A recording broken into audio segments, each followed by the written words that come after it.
AC Guy 1948 here. This is a Harbor Freight Central Pneumatic 2 horsepower, 29 gallon, 150 maximum PSI air compressor. I've had it for 5 years now, and I've put 11.7 hours on it. Yes, it has an hour meter. Some of these apparently did not have an hour meter. I'm thinking all the newer ones do.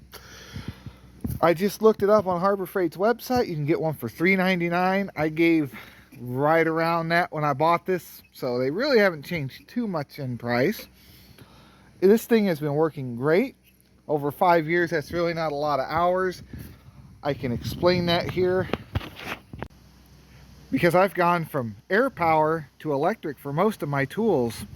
These things are just so much more convenient. You don't have a hose, you don't have to wait on anything to charge up. You just throw a battery in it and go.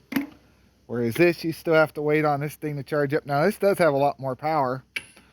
That's a snap-on gun and does great if I got something that's really stuck. But for the most part, little mowers and stuff I'm working on, this little impactor is just enough to break most things loose. Same thing with like an air ratchet. Super convenient, but you still have to drag this hose out and you can't always get into places. A cordless one, everything is right there. It's also a little bit more compact overall. So that's why this doesn't have a ton of hours on it. I've kind of come up with better methods that circumvent having an air compressor. Not saying this doesn't have its uses. I used this for painting like that car over there. I used a spray gun on it. Same thing with that tractor in the distance. But this thing can kick on and it will keep up with the spray gun quite well. You're not waiting too long on air to build back up as you're spraying, which is a good thing when you're trying to lay down paint. I'm going to pop this air cleaner off because I can't remember the last time I have. I haven't been running this a whole lot this year. It's held on by 2 Allen key head screws. Here is inside, really clean. That filter seems to be doing a great job.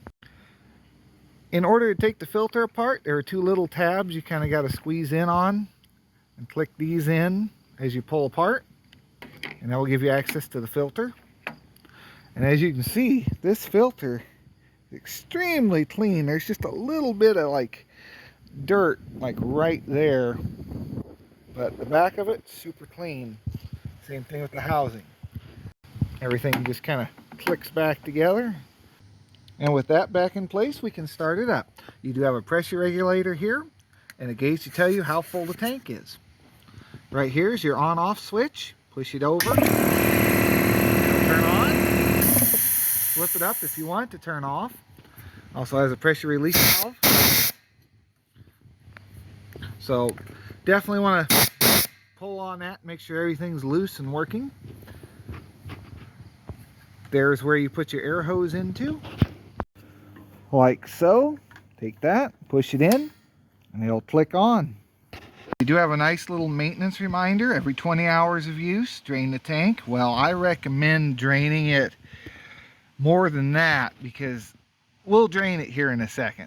I have 11.7 hours. I bet there'll be water in here because it's been sitting. Every 50 hours of use, check the belt. Well, I would kind of keep an eye on that periodically as well. Every 100 hours of use, clean air filter and change the oil. I was watching a video from Tool Teardown and he had one of these and he drained his oil and there was all sorts of little like break-in little metallic bits coming out of it. So I'd recommend changing the oil pretty quick after a couple hours of break-in. There is a drain port right here. Yeah, you're kind of going to make a mess. You might want to take some cardboard or something and shove it up under there to get it to drain away from there. And your fill port is up here. You just unscrew this and you can fill it up. And you got this nice little sight glass you can see the oil level through, so you know when you're full. I just saw this on the tag. It is a 2016 model. I guess that makes sense, doesn't it? Doesn't feel like it's been that long ago that I bought this, but I guess it has been. Time really flies. Let's go ahead and pop this drain valve. Simple open close. Watch your eyes because it will.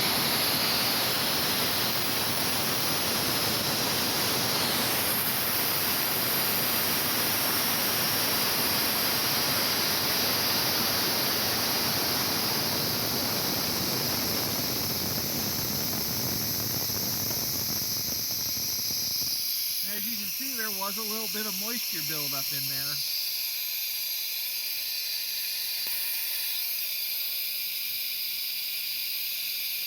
Which is not ideal. It's going to happen. That's why they put drains on these.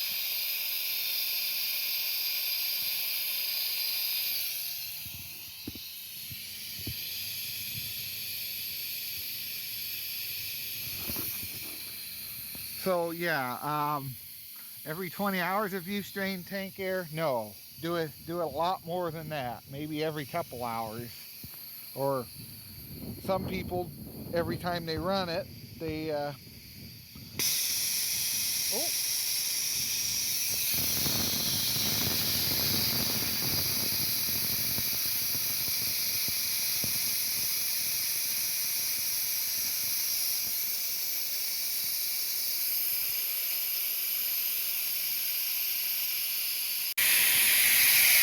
It stopped and then it started again. So that's telling me there's a bit of rust or something up in there blocking that passage. So there's already some rust and gunk up in this tank. So once that's done draining out, close that valve up and then you can plug it in. This here is a 110 volt. As far as I know, these cannot be wired to 220. I know I had some people ask about that. Plug her in. And then we can kick it on and let it charge. Well, this is interesting. I started a timer to go from 0 to 150 on the gauge to where it shut off. And it was 6 minutes and 30 seconds. In the first video I did on this, I did the exact same test where I timed it and it took me 7 minutes. So it's gotten faster as time has gone on. That's kind of odd. You would think as the rings, maybe they're seated in better. Maybe everything's pumping better than it once was. I don't know. Somebody explain it to me. It does seem to be working better. It took almost 30 seconds off of its time. I'm not really sure what else to say. It works really well. It's an air compressor. It does air compressor things.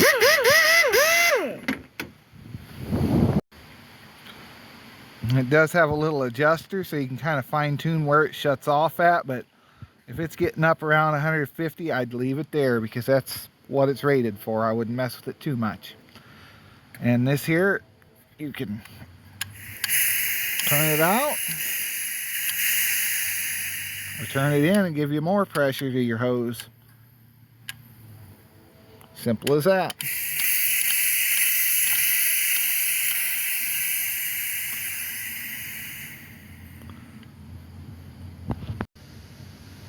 During that charge up, we hit 11.8 on the hour meter. So I'm not sure what else to say about this. It works really good. You plug it in, it does its job. It's real easy to maintain. Just, like I say, run a little bit, change the oil. Do as I say, not as I do. I will change this at some point because once the shop gets put up, I got the trees down for anyone who was following that, or maybe you missed it. So the shop will be starting here soon. Gonna go get some supplies on, well, this weekend hopefully. We can get started on that. And this here, I have a spot already picked out for it. So it's gonna be kind of plumbed into everything. I'm gonna run some hard line in there and we're gonna have this kind of shop set up. It'll sit in the back corner and I'll have some air hookups, I figure. There's another reason that this one hasn't gotten many hours of use on it lately.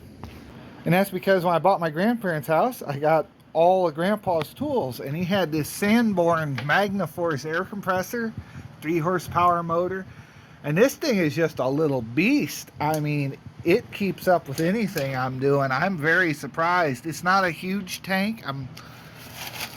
Hey, there's the manual for it. Oh, this may get, I didn't even realize that was there. This may get its own video. Keep an eye out for that. So it's a 20-gallon tank. That's all the bigger this thing is, but it sure keeps up with it. 3 horse. This is going to get its own video. Yeah. That's pretty cool. So we'll I didn't even realize that manual was stuffed up under there. Grandpa kind of built this for air tools, and it got used for all sorts of stuff, and hoses and electrical cords hanging off of it. There's fuses sitting down there. But you plug it in and the thing just works great. So this will get its own video at some point. You can't really go buy a new one of these, but if you're looking for a used one, it takes up some space, but it is a beast of a compressor. I almost think these two are like on the same playing field. So I think we're going to call this a video. I should say it's 5.9 CFM at 90 psi and 7.3 at 40 psi. So those are some good numbers for you to keep in mind when you're looking at this thing. So I'm going to see you in the next video. Stay tuned for more. Hit subscribe because we'll do updates on this. Like I say, when I get the shed all done up over there, it's probably going to get plumbed in, and you'll probably see a lot more use over there because I'm going to leave that other one over here for running this shop.